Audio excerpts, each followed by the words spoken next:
آپ کی آرگنائزیشن نے بھی، کیونکہ کل سے جب یہ آ رہا ہے، ویسے تو آج وزیر قانون جو ہیں انہوں نے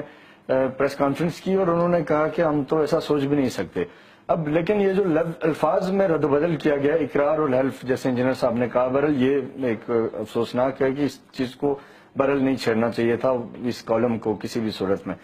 آپ کی آرگنائزیشن نے بھی اس سلسلے میں کچھ پروٹیسٹ بھی شروع کیے ہیں، آج بھی کیے ہیں اور آگے کا بھی عمل ہے۔ بہرحال اس پوری جو ترمیم کا عمل ہے جس میں ختم نبوت کے حوالے سے بھی ہے اور باقی جو چیزیں بھی کی گئی ہیں، اس کو نوجوان کیسے دیکھتے ہیں؟ ڈاکٹر صاحب آپ کا بہت شکریہ کہ آپ نے انتہائی حساس عنوان پر یہ جو آج کا پروگرام ہے اس پہ مجھے بلایا۔ گزارش یہ ہے کہ انور شاہ کشمیری کا ایک بڑا مشہور مقولہ ہے کہ ختم نبوت کے قانون کا تحفظ اگر ہم نہ کر سکے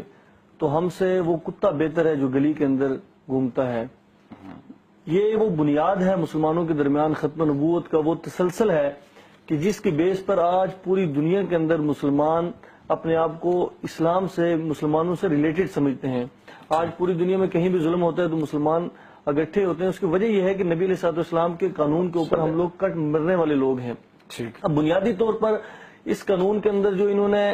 حلف نامہ یا اقرار نامہ جو یہ تبدیلی کی ہے، تو یہ بیسیکلی کوئی لائٹ ایشو نہیں ہے، یہ کوئی چھوٹا سا مسئلہ نہیں ہے،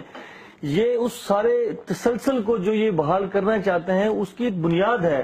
اس کے لیے ٹیسٹ کیس کے طور پہ آج امت مسلمہ کو، پاکستانی مسلمانوں کو، پاکستانی لوگوں کو ٹیسٹ کیا جا رہا ہے کہ ہم اس حلف نامے کو اقرار نامے میں تبدیل کرنے کے بعد ان لوگوں کے اندر جذبات کو دیکھیں تو صحیح کہ ان کے اندر نبی علیہ الصلوۃ والسلام سے محبت کا جذبہ کس قدر باقی ہے۔ انہیں شاید اس چیز کا اندازہ نہیں ہے کہ عطاء شاہ بخاری کے پیروکار آج بھی زندہ ہیں، انہیں آج اس چیز کا اندازہ قطعاً نہیں ہے کہ ختم نبوت کے عنوان پر کوئی شخص چاہے وہ کس قدر بدکار کیوں نہ ہو، وہ شرابی کیوں نہ ہو، لیکن وہ کوئی مسلمان ختم نبوت کے عنوان پر کمپرومائز قطعاً نہیں کرے گا۔ میں آپ کو بتاؤں کہ ہمیں رات میں تقریباً 2-2:30 بجے تک اس تحقیق میں لگا رہا۔ میرے پاس مجلس احرار کے سیکرٹری جنرل طاہر اشرفی اور اس طرح کے مختلف علماء کرام سروابط رہے۔ میرے آپ دیکھیں رات 1:30-2 بجے تک ہم اس تحقیق میں لگے رہے کہ یہ کہیں انہوں نے دانستہ یا نہ دانستہ طور پہ ویسے ہی تو نہیں ہو گیا ان سے، لیکن تمام تر چیزیں چیک کرنے کے بعد پتہ چلا کہ یہ ان کی ایک پری پلان، جس طرح حضرت نے بات کی کہ یہ پراپر ایک پلاننگ کے تحت یہ گیم کی گئی ہے۔ اور یہ باتیں ہو رہی ہیں ابھی کہ مطلب یہ کس نتیجے میں ہو رہی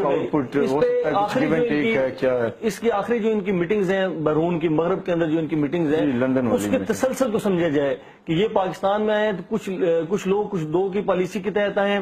بہرحال اس عنوان پر ایک بات یہ بڑی کلیئر سی ہے کہ ختم نبوت کے عنوان پر پوری کی پوری MSO، پوری امت مسلمہ، ہمارے نوجوان، لڑکیاں، لڑکے، ہمارا وہ سارا طبقہ انشاءاللہ تعالیٰ اس پر صف اول کا کردار ادا کرے گا، اور پاکستان کا کوئی بے غیرت حکمران وہ یہ جرت نہیں کر سکتا کہ اس قانون کے اندر اس ترمیم کو، اس الفاظ اور ان نقطوں کی ترمیم کو بھی واپس نہ لے۔ اگر نہ لیا گیا تو اس پر بھرپور انشاءاللہ تعالیٰ کمپین کی جائے گی۔